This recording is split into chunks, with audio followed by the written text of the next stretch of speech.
Okay, atin pong sagutin yung hinihingi po ni Lloyd Atienza, Ma'am Rose. Sana po yung next vlog nyo tungkol po sa urinary incontinence. Para po marami kayong matutuhan sa aking mga health topics, no? Maganda po mag-subscribe kayo sa aking YouTube channel, Rose Alfonso.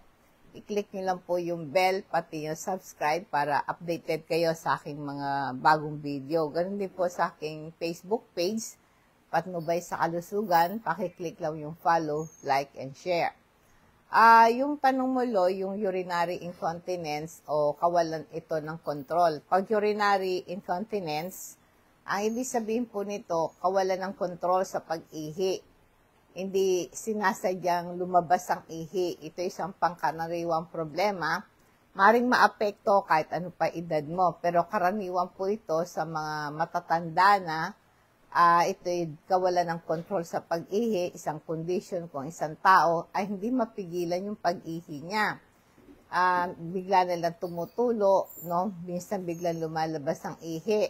Maring ito'y sanhi po ng iba't ibang factor. Una-una, humihina yung pelvic floor muscle. Mga problema sa prostate, may infection, or neurological condition, at iba pa. Mahalagang tandaan ng urinary incontinence po ay hindi normal na bahagi ng pagtanda. May mga pamamaraan po ito na pwedeng magamot. Kung ikaw ay nakakaranas nito, mahalagang pa-check up ka rin sa doktor para matukoy ano ang pinagmulan niyan. Marami pong uri ng urinary incontinence. Meron kang urge incontinence na tinatawag. Ito'y biglaan po. Matinding pagnanais na umihi ka, susundo na to na hindi mo mapigilan na pag-ihi. O yung pangalawa, yung overflow incontinence. Ito isang paglabas ng ihi dahil sa sobrang puno na yung pantog kahit walang nararamdaman na pagnanais na umihi ka. Yung mixed incontinence, ito po isang kombinasyon ng dalawa, higit pang uri ng urinary incontinence. Alam nyo, mas maganda po mag-take kayo ng vitamin C para lumakas ang iyong immune system. Ang vitamin C po ay nakakatulong protektahan ng katawan mo laban sa sakit tulad ng sipon at trangkaso. Antioxidant ito na makakatulong protektahan ng ating katawan para dulot ng damage ng free radical. Ang free radical, ito'y nagdudulot po ito ng oxidative stress. May kaugnayan po ito sa sakit ng cancer, sakit sa puso at Alzheimer disease. Pagpapagaling po sa sugat ang vitamin C. Kung may sugat ka, gusto mo agad gumaling ang sugat mo, mag-take ka ng vitamin C kasi tumutulong ang vitamin C sa pagbuo ng collagen. Ito isang uri ng protein na ito po ay kailangan para mapagaling ang sugat. Nakakatulong din to para ma-repair yung at maging malusog ang balat. At tumutulong din po yung vitamin C mag-absorb ng iron para sa ganon ay makaiwas ka sa anemia. Pang-iwas din ito sakit sa puso.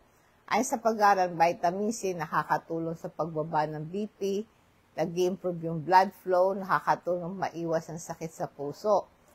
At nakakatulong po ito sa pang-iwas sa katarata. Kaya kung kayo po ay meron sapat na vitamin C sa katawan, maiwasan nyo po yung katarata. Ito po ay nagpapalinaw ng lente ng mata, ang vitamin C. Ang Super B complex naman ay napakahalaga nito sa katawan kasi meron siyang iba't ibang B vitamins, meron specific role yan. Ang Super B complex po, energy production yan, yung B vitamins, lalo na yung B1, B2, B3, at saka po yung B5, B12. May mahalagang papel sa pag-convert ng food mo into energy, kaya pang-iwas ito ng hapo at pagod, lalo na kung aktibo ka sa iyong everyday life. Sa brain function mo naman, yung B6, yung B9 at B12, mahalaga yan para lumusog ang utak at ang ating nervous system, maging maganda sa ating memorya. Ang Super B complex, ito'y tumutulong para ma-repair ang cell at para gumanda ang tubo ng buhok at buko.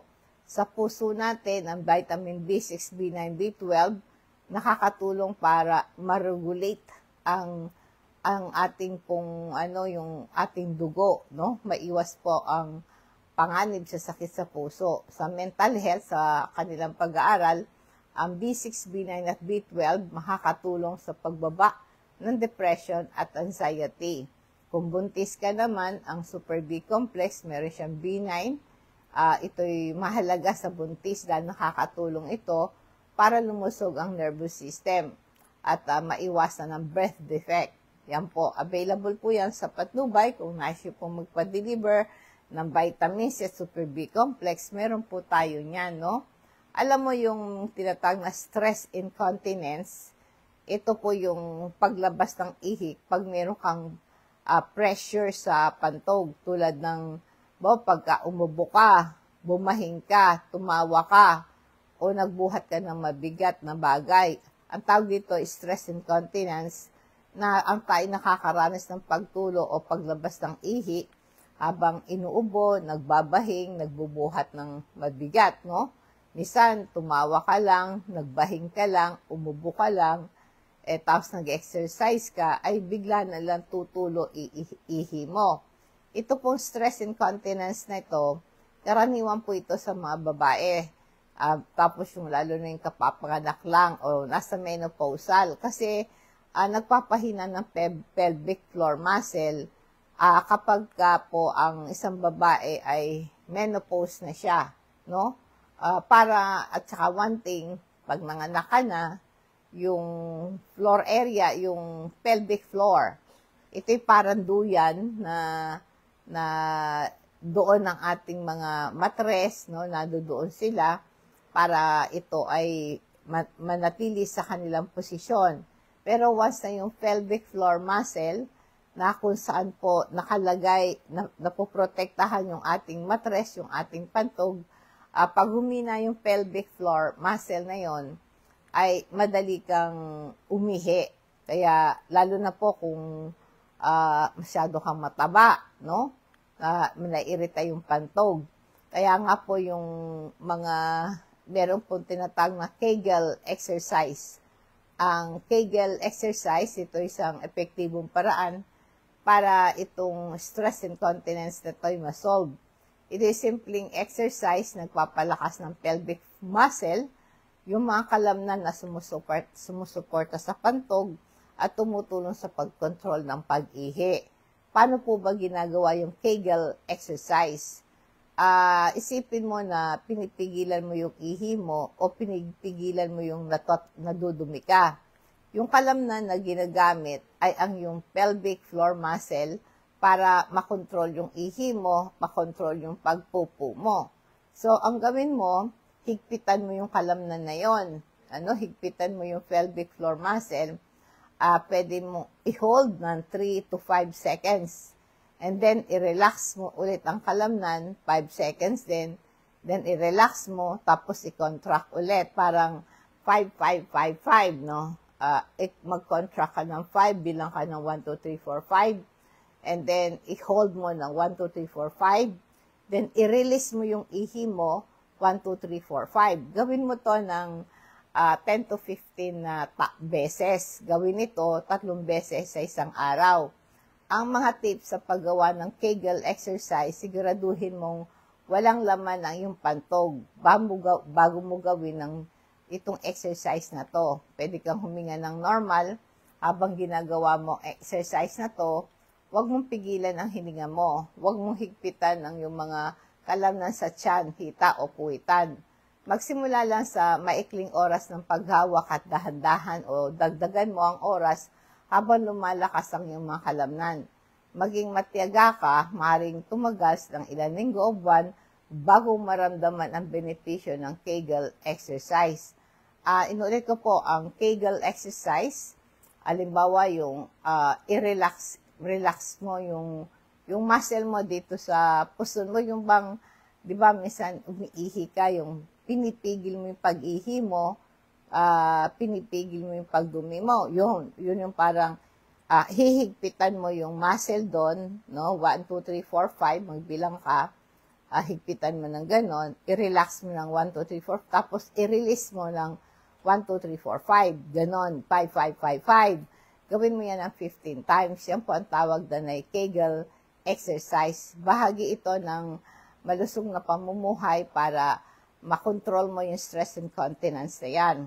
Paalala po sa ating crystal oil. Itong crystal oil na to, maganda yan sa pamalis ng sakit ng rayuma, arthritis, pananakit ng kalamnan, sakit ng ulo, nahilo ka, pampatulog yan. Yung aroma, yung amoy ng crystal oil, nakakatulong sa kalidad ng pagtulog mo.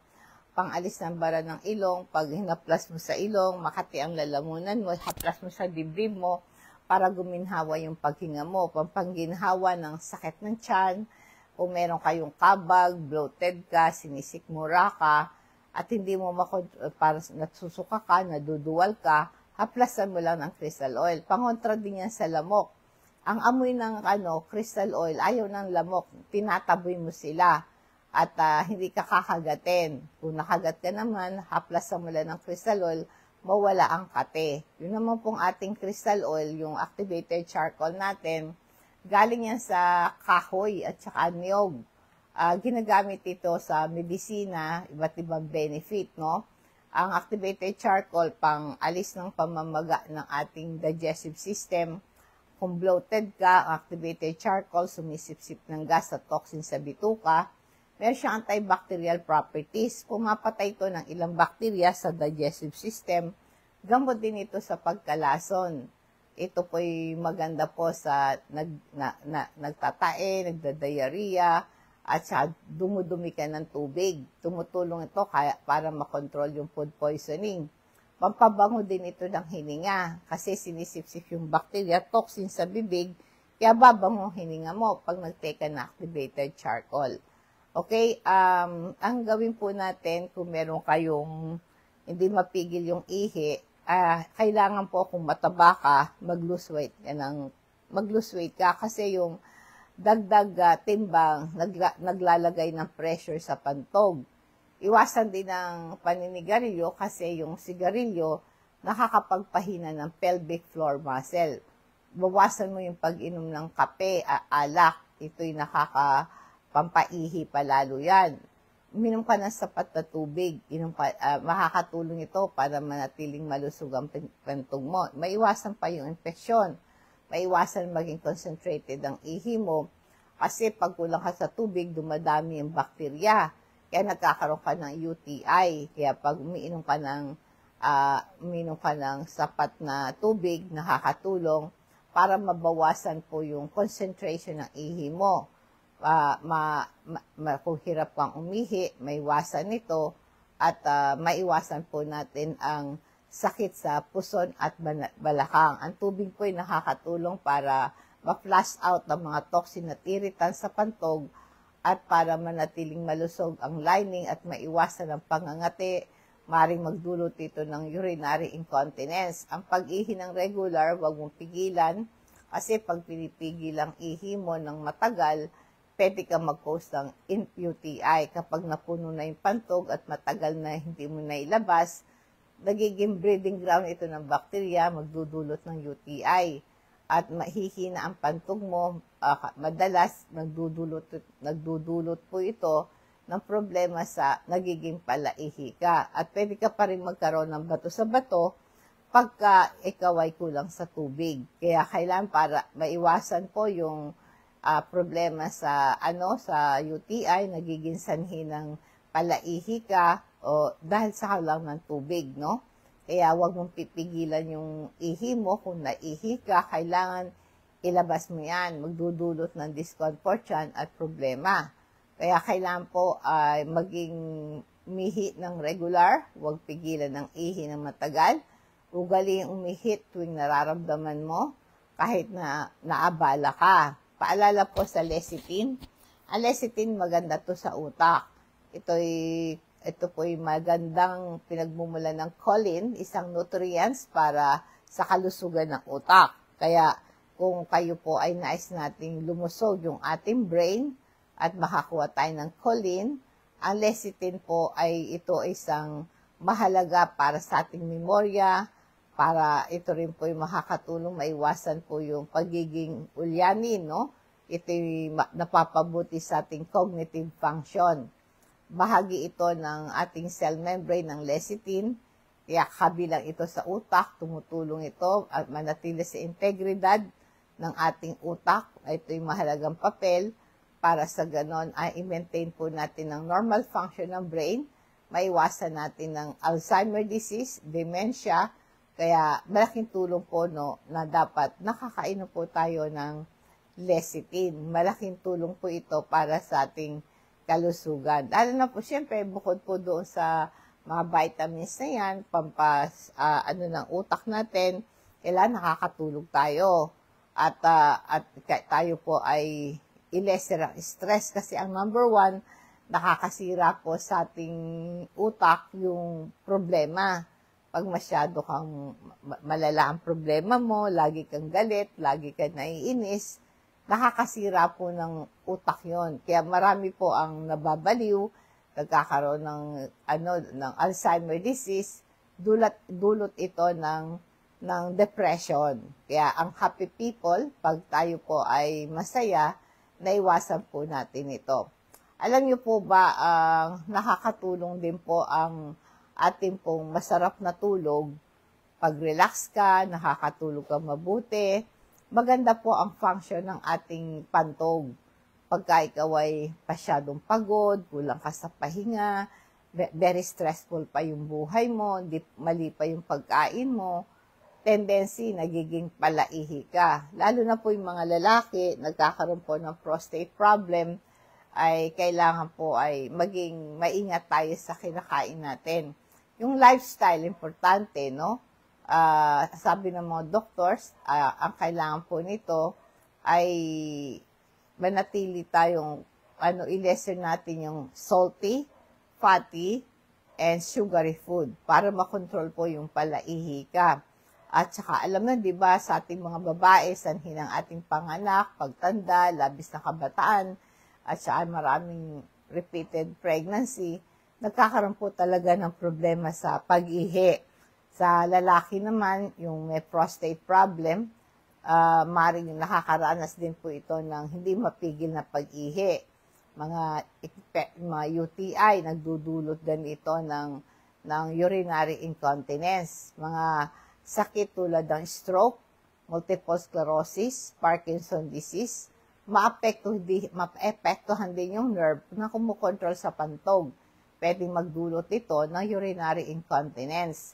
May ilang mga gamot tulad ng diuretic, muscle relaxant, nagdudulot ito ng urinary incontinence bilang side effect. Kaya dapat lifestyle, bawasan ng pag-inom ng caffeine, alcohol, bawasan ng paninigarilyo, manatiling malusog ang timbang, huwag pataba. Meron kang exercise na Kegel exercise para makontrol lang urinary incontinence. Ang mga gamot po na maaaring makatulong sa pagparelax ng pantog, pampalakas ng kalamnan ng floor mo, yung pelvic floor area, ay depende po kung re-reseta ng doktor sa inyo. Kaya kailangan po meron kayong mga massage, importante yan. At saka walking exercise, gawin niyo po yan palagi. Malaki tulong po ito sa mga merong problema sa mga hindi mapigil ang ihi. At saka po yung pagkonsumo po ng omega-3 fatty acid ay makakatulong po ito para gumanda ang daloy ng ihi natin. Tumutulong din po yung omega-3 anti-inflammatory properties, makatulong sa pagbawas ng pamamaga ng daloy ng dugo, makakatulong sa pagbaba ng presyon ng dugo, gaganda ang daloy ng dugo. Ito po yung essential fatty acid na para maging flexible ang ating mga ugat. Ipaalam niyo po sa akin kung ano pangalan niyo, address niyo, CP number niyo, kung gusto niyo pa-deliver ng ating mga health products. Pa-deliver natin yan sa LBC, COD, i-charge po ang shipping fee sa inyo. Dadako po tayo sa ating food for thoughts bilang pagwawakas, Proverbs chapter 16 verse 9. Ang puso ng tao ay nagpaplano ng kanyang lakad, ngunit ang Panginoon ang gumagabay ng kanyang mga hakbang. Ang verse na ito, ang sabi, tayo po ay nagpaplano, gumagawa tayo ng decision sa ating buhay, Pero ang Diyos ang kumokontrol din sa huli. Siya ang gumagabay, siya nagdidirekta patungo sa ating plano. Kaya nga po, mayroon tayong kalayaan sa pagpili. Binibigyan tayo ng Diyos ng kalayaan kung anong landas, ang desisyon na gagawin mo. Pero tandaan po natin, ang plano natin, dapat nakahanay siya sa kalooban ng Diyos. Ang Diyos po kasi ang may control kahit na meron kang kalayaan sa pagpili, pero gumagawa yan Diyos sa ating hakbang. Mahalaga na magtiwala tayo sa Diyos, dapat magtiwala tayo sa Kanya, kahit hindi natin lubos na maunawaan, manalig tayo sa Diyos, meron siyang magandang plano sa atin. Sumunod tayo sa Kanya, magtiwala tayo, ang Kanyang plano ay mas maganda kaysa sa plano natin. Kaya magplano na may pananalangin, magdesisyon ka, humingi ka ng gabay sa Diyos sa pamagitan ng prayer. Hayaan ang kalooban, ang magibabaw sa inyong plano, maging bukas sa pagbabago, huwag tayong mawalan ng pag-asa, magtiwala sa Diyos na mas maganda ang plano niya para sa atin. Kaya sabi po, ang magtiwala sa Kanya, magbibigay sa atin ng lakas at karunungan para maabot natin ang ating mga pangarap. Sa ating paglalakbay, ang gabay ng Panginoon, ang ating hingin at ang Holy Spirit, siyang ating kasama lagi. Magandang gabi po, nawa po ang pagpapala ng Diyos ang sumatin, and God bless us all.